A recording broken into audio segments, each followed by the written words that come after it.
Hey everybody, welcome back to Adventures with Dice! Because I don't have sound effects and don't know how to do them. But anyway, hope everybody's doing good. Today we're going to be talking about Ultimate Dungeon Terrain versus my Ultimate Dungeon board. Not really a versus, it's just what I found works best for me. And I thought I posted some pictures of it. If you're a member of Rob's game group on Facebook, links in the description. You will have seen last week I posted some pretty cool pictures about what I did with the Ultimate Dungeon board that I created. And I wanted to do this video to talk about what you could do with this, how you can make your own. And I didn't want to do it until I got a chance to actually test it out, because like a lot of things, it works great in theory. But then you test it out and you're like, that didn't really work. And you'll notice some things I'll point out. I'll play some pictures or show some pictures at the end of this. And you'll see some rulers and stuff in there that I was using with my initial idea. But that changed rapidly later on. So to start with, if you don't know what Ultimate Dungeon Terrain is, the idea is this. This is Ultimate Dungeon Terrain. I don't know that Dungeon Professor is the one who came up with it, but he was the first channel I saw that used it, and I got interested in it and I wanted to try it. So if the credit goes to somebody else, then I apologize. That's just where I learned about it from, and I made it to use with my group, and it kind of worked for what I wanted to do, but it's a little more abstract than I want to go. And you'll see what I'm talking about if you continue to watch the video to the end. I think, and I'm not taking anything away from Dungeon Professor. I love his videos. I think that his the Ultimate Dungeon Terrain is a great idea. It's absolutely fantastic for taking to conventions and game stores and stuff like that, because it allows you to just take that basically one piece, maybe a little box of terrain, or if you're using index cards from ICRPG or something, and just use this, and anything that helps you minimize the amount of stuff you have to carry to go game somewhere is really beneficial. And I like to craft, so I made one. I made one that's kind of a dungeon-y board, or maybe a castle tower or something on one side, and the other side I made kind of an outdoorsy thing. And basically the idea is, to the best that I understand it, is you have three rings, right? And you have here, there, and far, or here, there, and out of range. And the way he shows it in his video, and I suggest you go watch it, is it's really abstract. You have in here, anything in the here section can attack anything else in the here section. So you don't have to sit and move miniatures around or count squares or anything like that. It's just they're close enough in this area to attack each other. If they're in the there section, this outer ring, or this middle ring here, that's the there section, and they can, if they have line of sight, they could fire ranged weapons or spells or whatever. And then this final ring on the outside is they're too far away to interact with the battle, so they need to move a zone. And if you ever played the Star Wars RPG from Fantasy Flight Games, they implement the idea of zones in that. That was one of the first places that I dealt with zones. Though I'm not a fan of that RPG, I understand what a good concept zones are. Now, the problem that I ran into, and this is, again, I'm not taking anything away from it. I think Dungeon Professor's thing is great, but the issue that I had was because in the illustration that he used, I think it was from his Frankenstein module, he had Victor and the monster were in the lab, which was all set up here, right? And there was a door, and then the heroes were they were in the tower, and they were trying to get in the door so that they could, fight Victor or the monster, whichever one they had decided to do. So they would simply move from here, or from there to here, and then they could interact. And I get the concept, and I think that's really cool. But where it fell apart for me, and I'm not saying this will fall apart for everybody, because there are a lot of people out there that use Ultimate Dungeon Terrain. Ever since these videos have been popping up, tons of people have been making them with like wood planks and outdoorsy static grass and stuff. And it's really, really cool, man. I really like it. But, all right, the problem that I ran into is it makes the combat sessions or the combat scenes more abstract than I want. Now, what I'm about to show you works for me, but it works for me because I don't really travel to cons anymore and put on games. I used to do that years ago. I don't really go to game stores anymore and put on games. Though I'm thinking about maybe starting to push some DCC at one of my local stores. I'm going to talk to the owner about it and maybe do that. But I don't really travel. Most of my gaming is here, right? It's here in my game room, and all of my stuff is here, which is why it's one of my favorite rooms. But since I don't travel, I have access to all these cool minis, and I have access to all this cool furniture, and dungeon walls, and trees, and all these different things, and I like that. So let me go ahead and throw this disclaimer out there, because there's always one. There's always somebody, when I do a video talking about miniatures and role-playing games, there's always at least one person who gets on here and tells me how theater of the mind is the only way to go. You're wrong. It is not the only way to go. It's the only way to go for you, and that's fine. If you only want to do theater of the mind, that's cool, man. I actually use a mix. I use a mix of theater of the mind. I use a mix of flat maps, and I use a mix of 3D and miniatures and stuff. It just depends to me on what the scene calls for, what I have available to make a scene with, and what I want to do with it. But this is simply what works for me, okay? And if you don't like using miniatures at all, then I guess you can hang around and just listen to my amazing voice. But you're not really going to get a whole lot out of the video, because this is focused on those of us who want to use miniatures at the table. And I understand both sides of the argument, I really do, because miniature combat really can slow a game down to a crawl. It is faster to use Mind's Eye Theater. That being said, there are certain games that I only use Mind's Eye Theater. Like, as much as I love Call of Cthulhu miniatures, I never use them in a game. I've said this multiple times in multiple videos. I run Call of Cthulhu straight Mind's Eye Theater. At most, I might take one of my miniatures and put it on the table and be like, that is the thing you see that stands before you in the woods, and it is ready to eviscerate you. But I don't really do the grid combat in Call of Cthulhu type games, whether it's Call of Cthulhu, Eldritch Tales, or any of them that are set in that setting. It just doesn't feel right for some reason to me. I don't know why. D&D feels right, which is weird because, I started, in the 80s, and I didn't have any miniatures. I had to bug my dad for an extra $2 to get the red box set to get started with D&D. And I had no miniatures. I had no standee counters. Everything was Mind's Eye Theater for the longest time. In fact, I don't think I actually started using miniatures really until like 3rd edition. And there was a huge push in 3rd edition to start using miniatures, which coincidentally lined up with 3rd edition was the same time they started putting out their own miniature line. What a coincidence, huh? But anyway, the point is, I like using miniatures. I like using miniature terrain. And I like the Ultimate Dungeon terrain. This is really cool, but it was more abstract than I wanted. And the reason for that comes in this, okay? And there may be some nuance to this that I'm not getting, okay? Some little aspect of it that I don't understand. And if that is the case and I've missed it, then oh well, okay, I'll have to learn it later. But I ran into a couple of problems with Ultimate Dungeon terrain.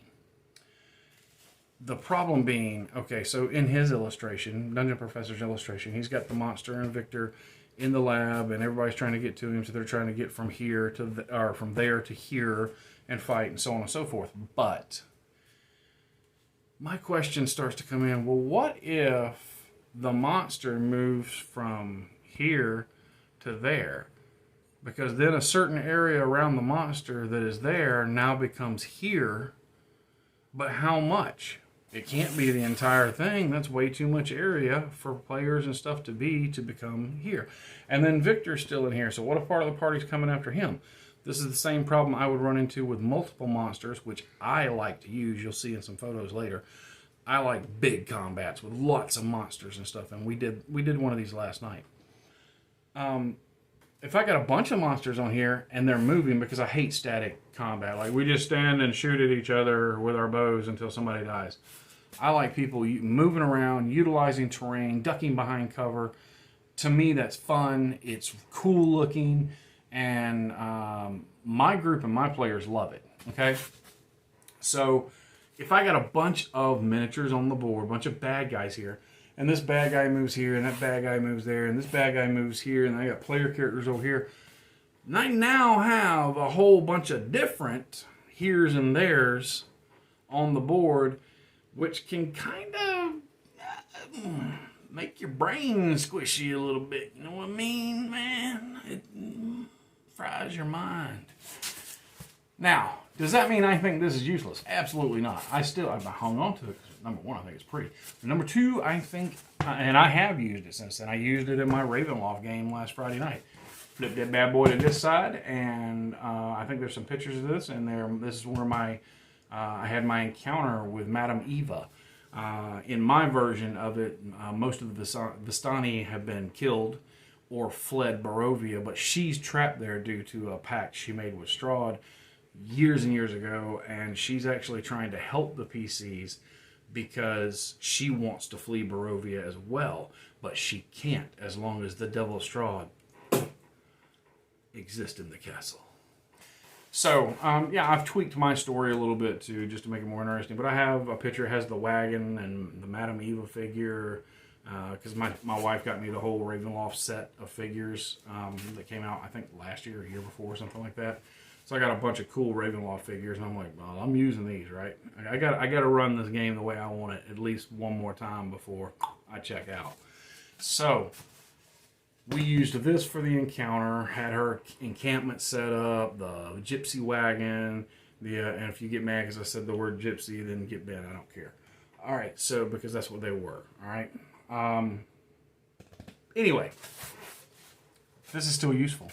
Also, inside of a tower, or for a very small combat. So why did I want to do something else? Why did I want something bigger? I wanted something bigger because I wanted to be able to put more stuff out and have a little more definition to the table and what's going on with the miniatures. And like you guys watch me, I appreciate everybody who watches me. I know I can be kind of a jerk sometimes with my views on stuff, but you know, it is what it is. We all got our opinions on stuff.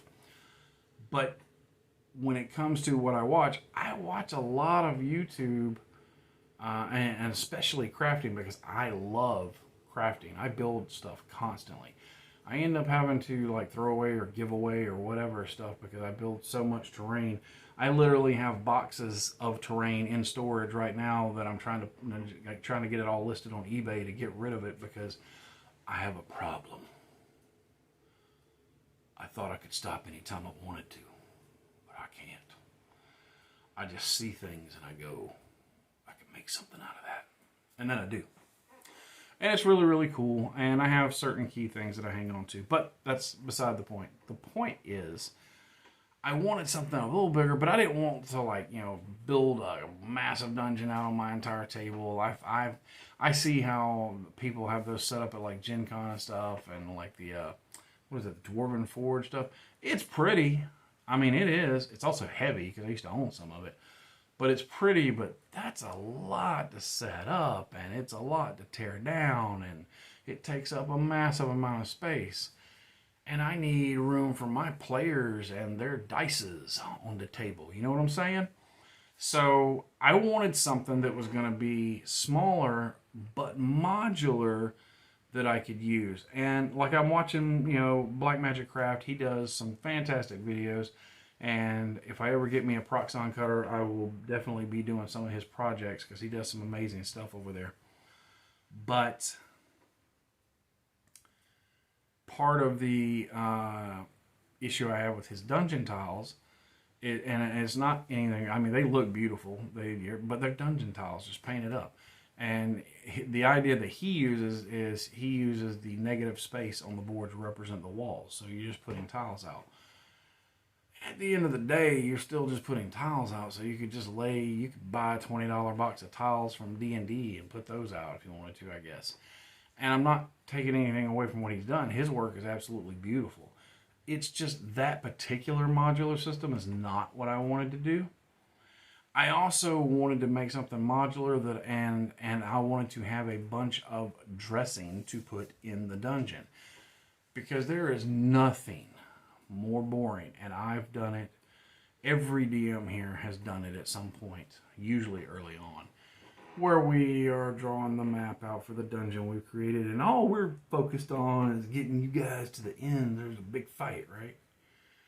Well, what we've done is we've created tons of rooms that are like, you go into this door, it's a 15 by 15 room with a roughly 10-foot ceiling. There are 3 goblins standing there. Okay, first of all, why are the 3 goblins standing there? Why did they not take off? Why did they not set up an ambush? Secondly, if you don't put something in the room, why are they just standing in this empty room? They've been standing here waiting on adventurers to show up and kill them? That's pretty stupid. I mean, I get it. Goblins are stupid, but, come on, man. They're not like green slime stupid. They're smart enough to go, well, I'm just going to stand here in this room for, the next 2 years and wait on some adventurers to come along and cut my throat. It just doesn't make any sense. So to me, the dungeon rooms have to mean something. And I tend to, when I design my dungeons, I tend to think about the room. Okay, first of all, what was this place? Was it an old temple, a ruined castle, a old keep on the hill? What was this place? And that helps me when I'm designing the dungeon, drawing it out on the grid paper or stealing it from one of my grid paper map books, to pick an appropriate looking dungeon. Like, okay, well, I could see this place being destroyed because this is probably, like the main worship chamber back here in the back, and then you probably got these rooms over here. They're probably like the clerical bed chambers. Maybe we got a small chapel over here, and I try to go through and depict what each room was / is.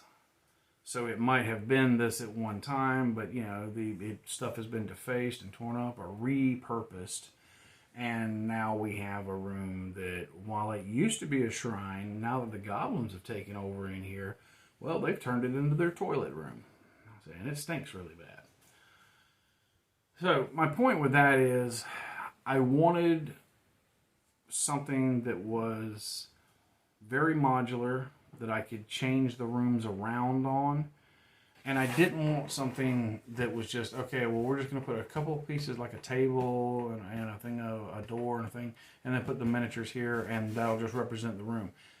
And that's fine if that's what you want to do. That's cool. I just wanted more detail on my table, and my players at my table tend to appreciate that, because I do put a lot of work into trying to make my games not just fun, but look really cool too. So what I came up with was I made what I call Ultimate Dungeon Board. And Ultimate Dungeon Board is, you can't see me. Ultimate Dungeon Board is this, which you'll get a better look at in a few moments.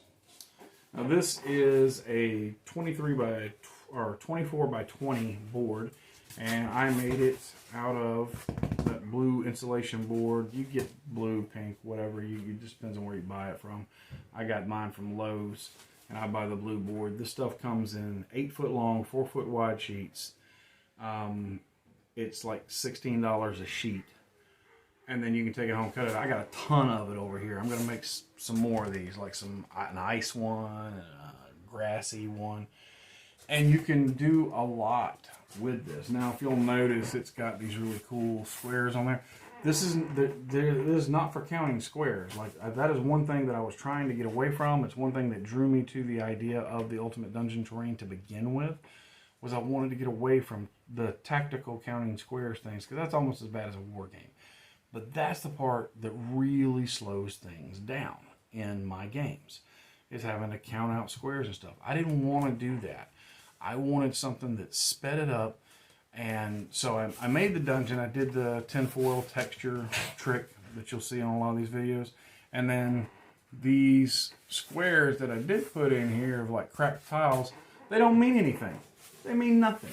They are literally just decorative. It's just to kind of break up the monotony. I didn't want just a straight, gray board with a little white dry brush on it.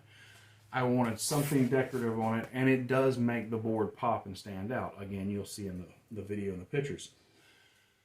But to do these, it was easy. I cut the board the size I wanted, and I took an empty dice container, the glass part, the plastic part that you see the dice in. I took it and I just randomly started pushing it into the foam in different spots, and that's how I created all the squares and made sure they were all exactly the same size.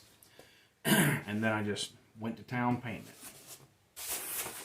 So, like I said, you're going to see some things in the videos. For instance, it is a big boy, but it doesn't take up that much. It doesn't really take up any more room on the table than a battle mat.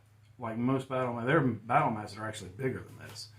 But, it's big enough that you could even lay this on top of it and use it as, a raised dais platform in the room, right? You could do that. So you can combine the two. So this is definitely still getting use at my table. You'll see in the pictures, I have these little rulers in some of the pictures because I was like, okay, well, I don't have squares. I have to have a way for them to measure movements. I don't want to do zones like Ultimate Dungeon Terrain because to me, the zones constantly are changing if my stuff is moving around on the board. And I like for my stuff to move around on the board. All right, so how do I solve this, right? So I was like, okay, well, most things move like, 6 inches. So I bought a bunch of these little 6-inch rulers, little clear 6-inch rulers. And I'm like, I'll just let them stick a ruler on the table, move your miniature to the end. That's a move. So it works, right? It works. But again, it starts to get to feeling like Warhammer. Now we're measuring and putting everything out. So I tested around with that a little bit. We played with it in one game. But then as I was building all this stuff, the other day I was over at the super secret YouTuber headquarters. And I was back in the lounge talking to Hankrin Furnell from Runehammer. I just made all of that up. But no, I was talking to him on Messenger. He is a really cool guy who sent me a copy of ICRPG, Index Card RPG, for me to look at and see if I wanted to get it for a review, and I do. I know some of you people in here have been telling me for over a year now I need to look at that game, and I kept putting it off. Let me tell you something. I've had issues with my back, so I spent a lot of late nights and early mornings not being able to sleep. I got up the other morning. I couldn't sleep. It was like 3 in the morning. I was hurting. And I sat down and I read that book cover to cover. I was like, I got nothing else to do. So I just read through it. 400 something pages. Just bam. My mind was blown, man. Like even if you don't want to play that game, get that book and read that book. Because his game theory, man, his game theory on how he thinks and approaches everything, from damage to combat to movement to magic to everything, is mind-blowingly good. Like it's just he's on another level, man, and I'm trying to get there. So, and one of the beautiful things about it is most of the stuff in ICRPG is very plug and play. And he tells you in the book, if you like certain stuff out of here and you want to port it over to your games, grab and go. And I did. Because his rules for movement and determining targets solved all of my problems. Every one of them. Now, I have spoken to Hankrin Furnell a little bit, but I don't have permission to show stuff from his book, so I'm not going to do that. But I will tell you, it's a 1-page little document in his book about movement, and I'm going to show you how it works on the tabletop. And I started to do this video the other day, but I really, really, really wanted to get this video up after my primary group, my Tuesday group playing DCC, had a chance to play using these rules. And I wanted to see how they liked it. And If I could have gotten a standing ovation at the end of the game last night, I'm pretty sure I would have, because every player at the table loved it. They said it sped combat up.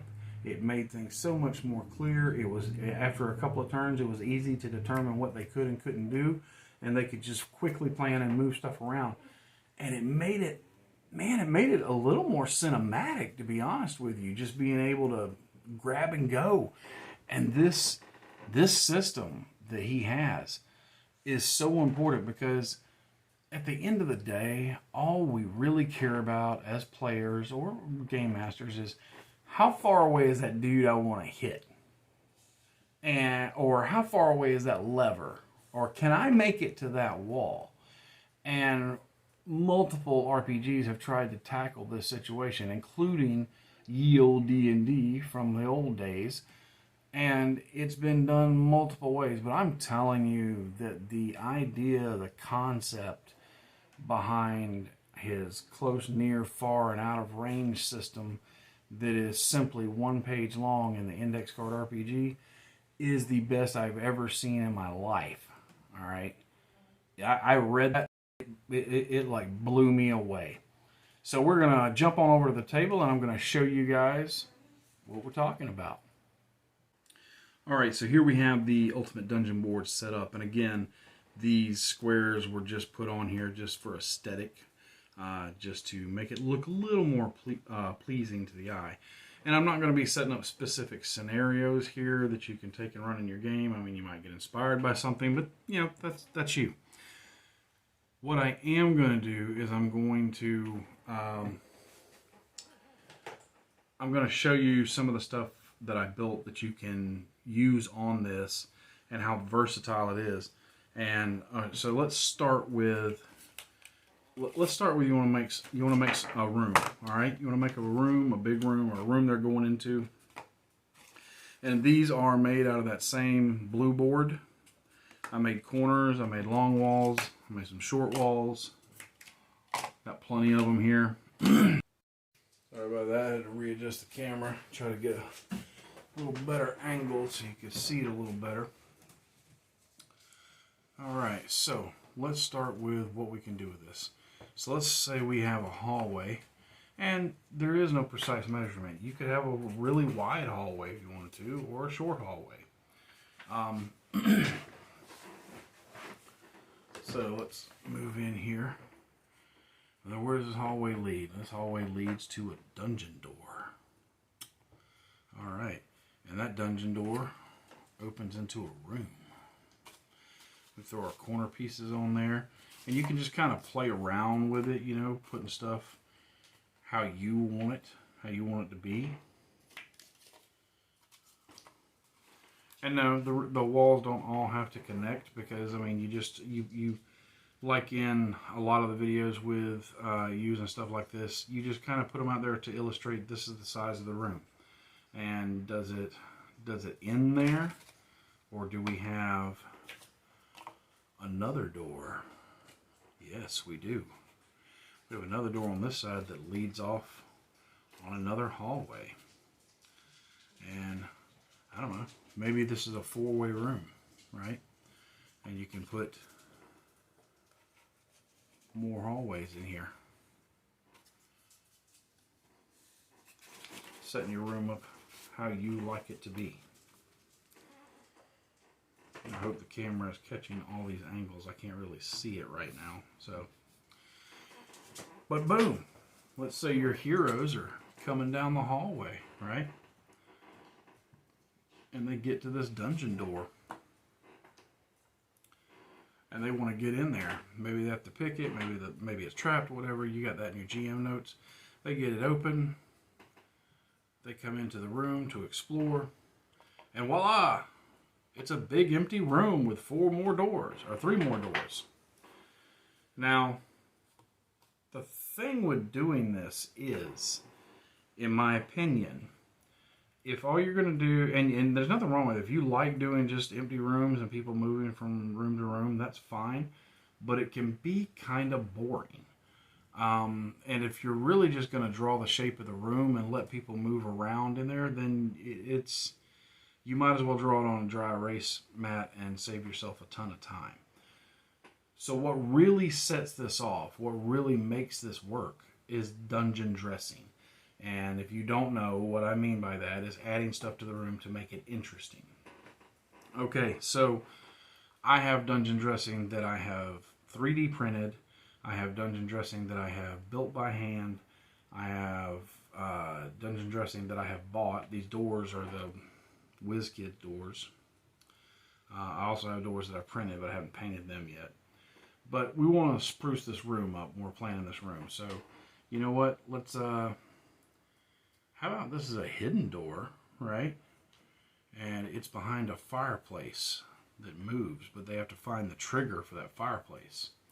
All right, and maybe there's a table in here. And lo and behold, a bookcase, right? Maybe a couple of bookcases. Maybe this room was a study for an enemy wizard of some type. Oh yeah, that's good. And he's got his little alchemist table in here.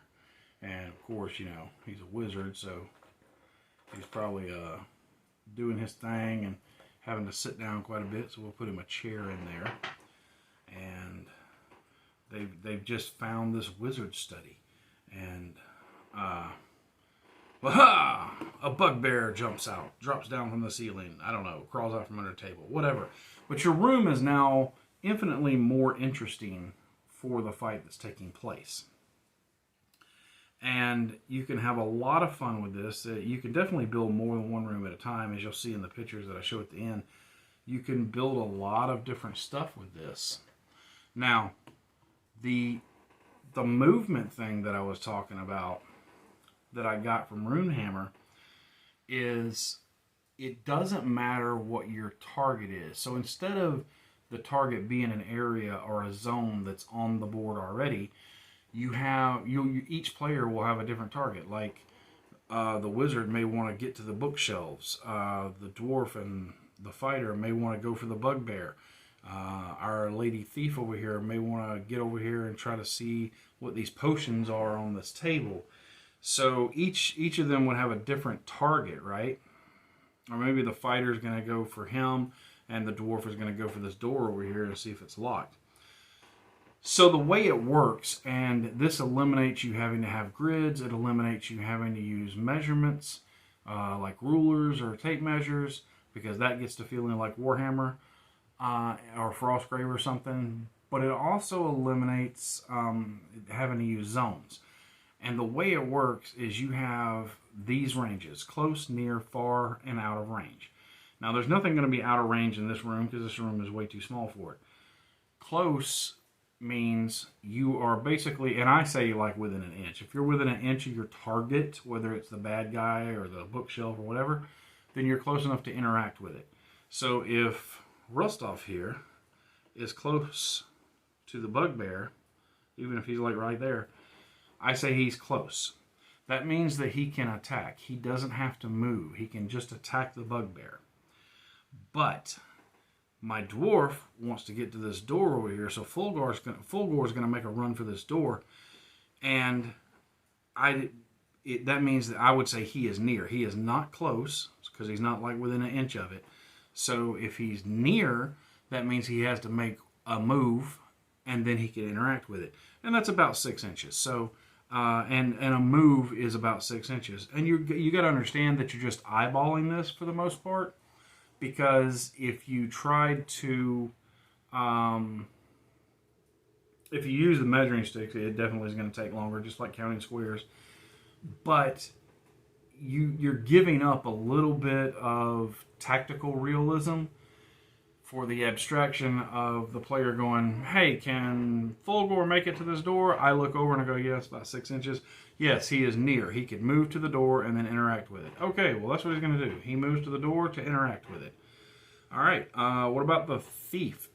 She's going to try to get to the potions. That's also about 6 inches. So she is going to move and then interact with picking up potions.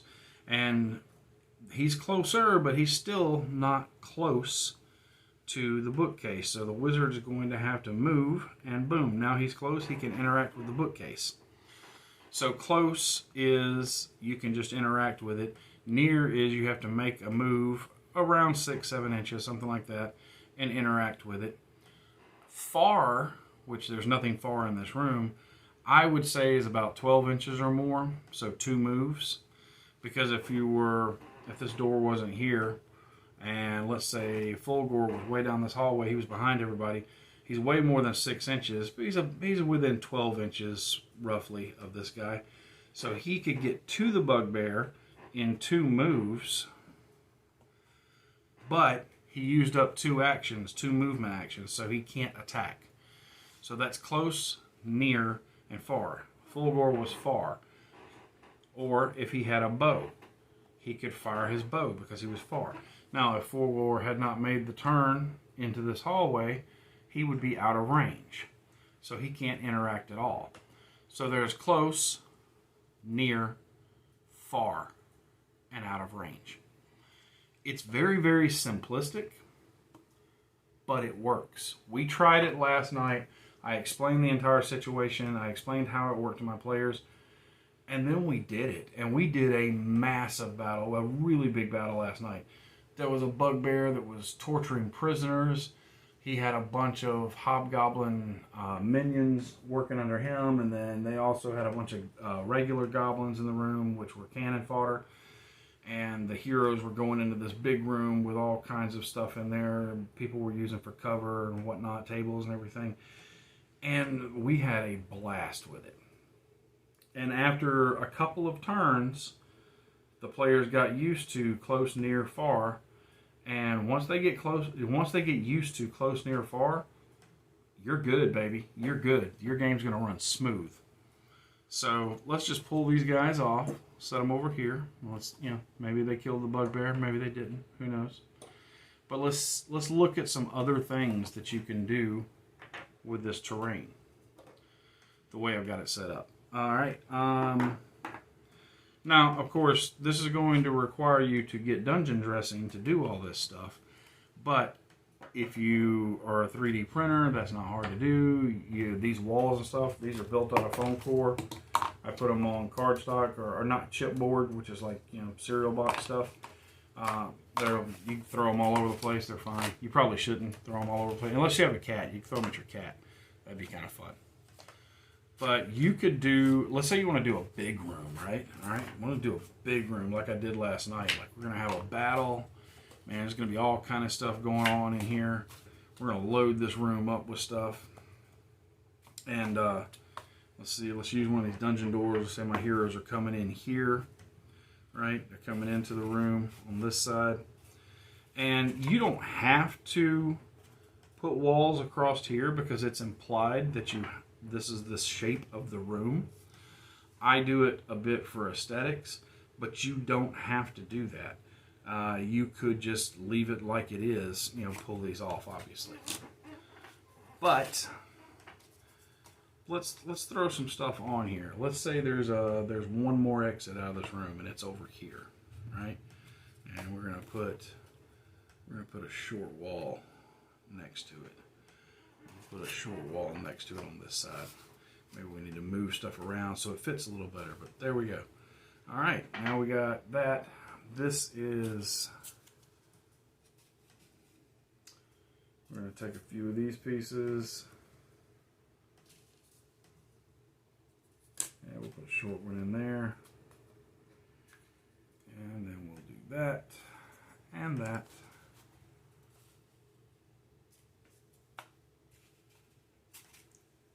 And now we have one big room. There's a door here and a door here.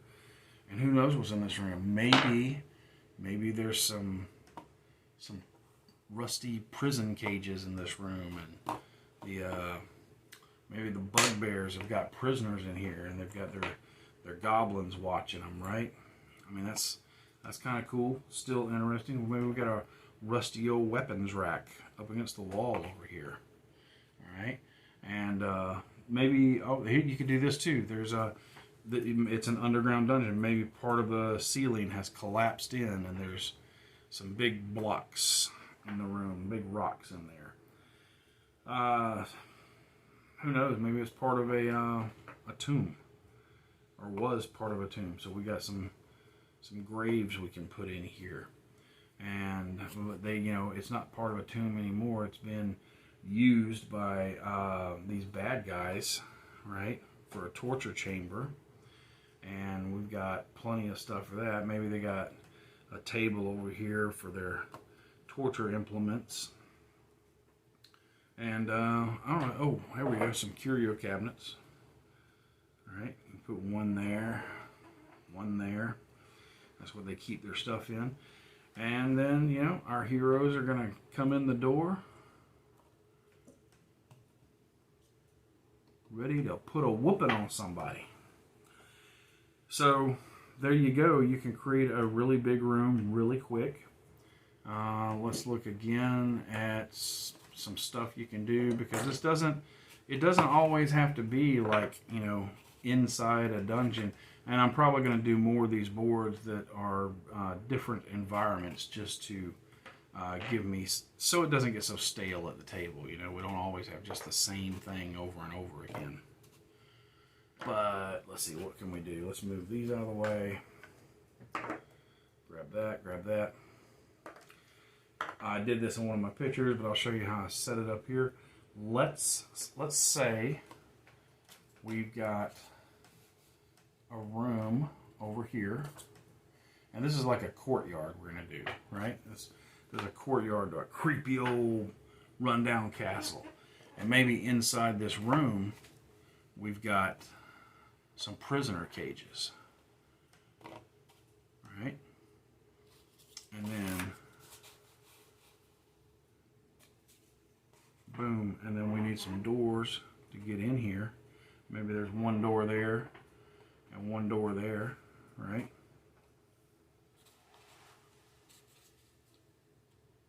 And then you've got prisoner cages in here. Maybe one of the guys got taken prisoner by the bad guys. But this is out in a courtyard, so you got this one room here. You can take another piece of terrain and boom, add it on, right? Maybe this is it says a creepy old castle. Maybe it's like a graveyard area to a creepy old castle. So we got some tombs out here, right? But then we want to break it up some more. We don't want it to be just this. So you kind of you take some pieces and block some areas off, and maybe there's no access to this area right here, right? Like they can't get in there, they have to come through here. So our heroes they're moving up through here. Want to save these prisoners that are in this room. All right, and then we got, oh, you know what? We could do another door over here. This is leading into the castle, right? And they need to get in there. So we'll put that there, put that there, right? And then we're gonna come over here and we're gonna blank this section off.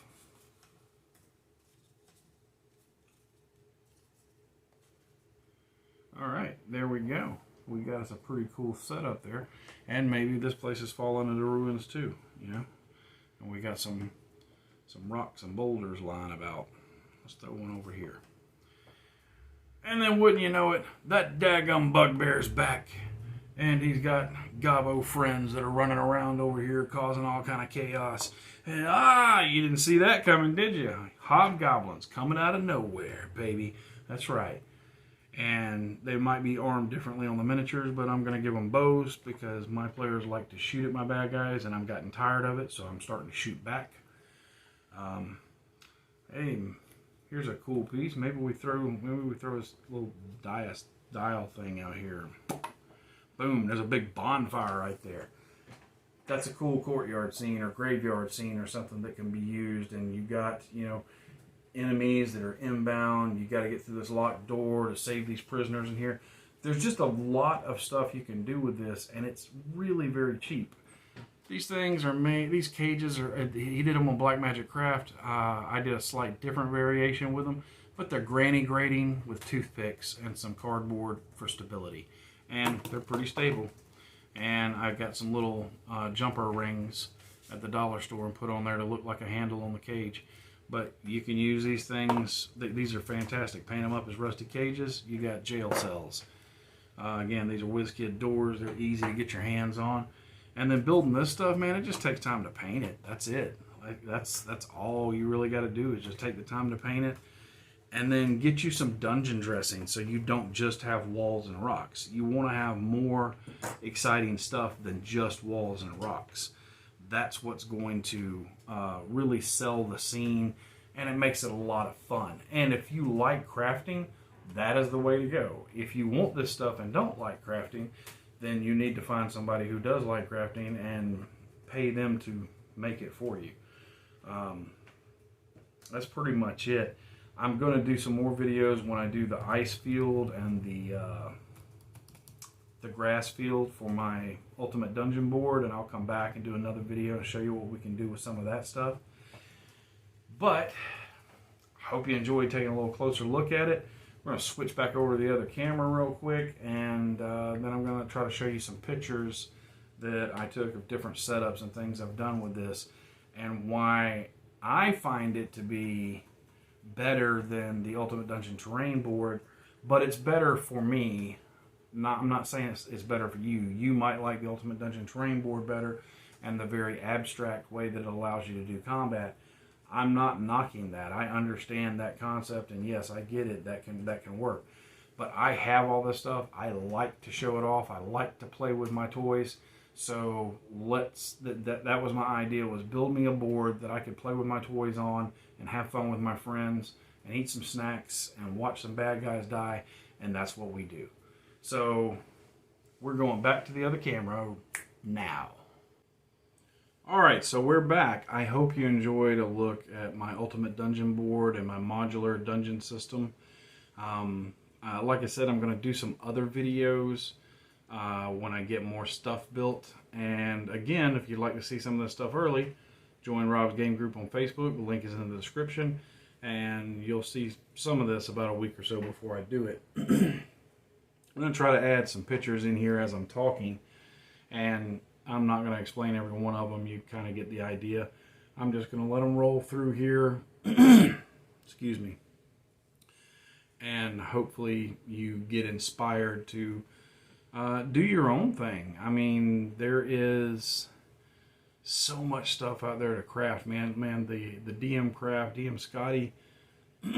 I've heard about him for a long time. I finally got into watching his videos, and I've learned 3 things about DM Scotty. 4 things. Number 1, he's really, really nice. I reached out to him. He sent me a copy of his Easy D6 system, which I'm going to be taking a look at, and it looks absolutely fantastic. But his crafting videos, man, they blow my mind in the same way that Runehammer's game concepts blow my mind.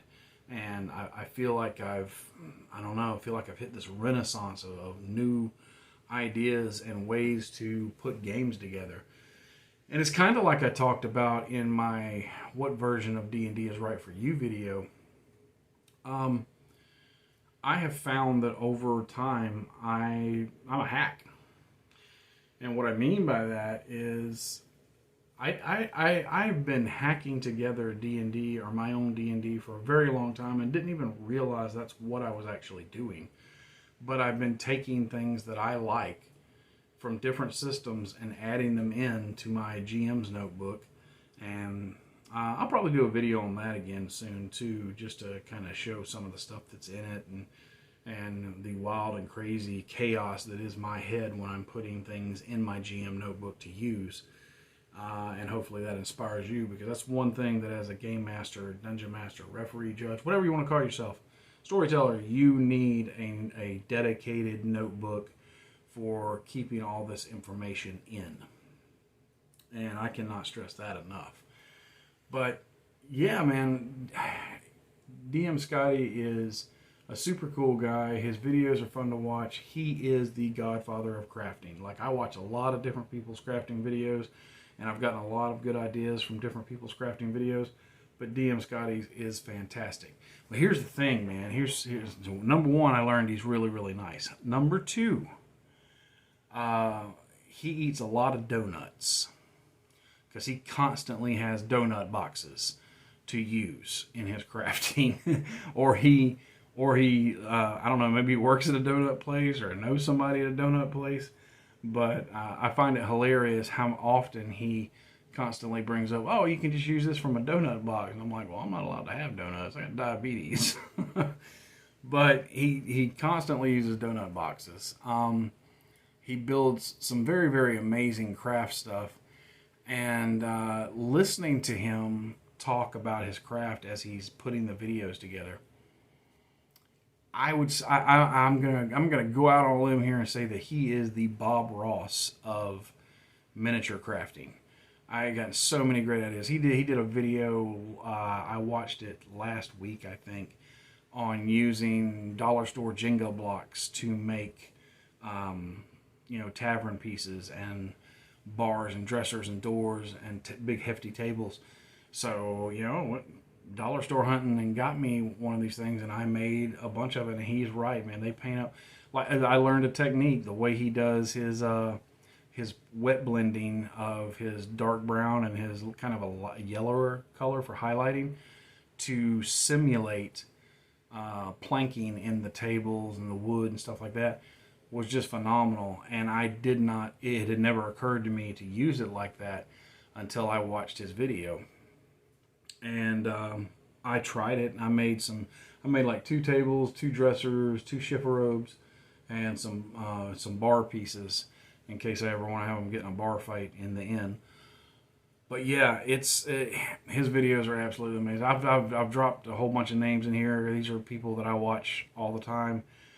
They produce content that I really enjoy, and I find that on one level or another, it takes my game to the next level, because each of them in some way have challenged me to be a better DM.